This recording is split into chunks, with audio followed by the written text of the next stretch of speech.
So, ayun nga guys, kung gaano kami kayaman. May nag-comment sa amin kung gaano daw kami kayaman. Actually, mayaman din kami.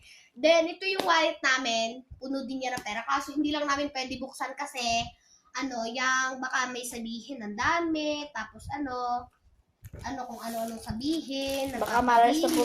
Baka malas na po ba kami? Mahili, ganon. Kahit mga bata pa kami kasi yung mga magulang namin, mayaman sila.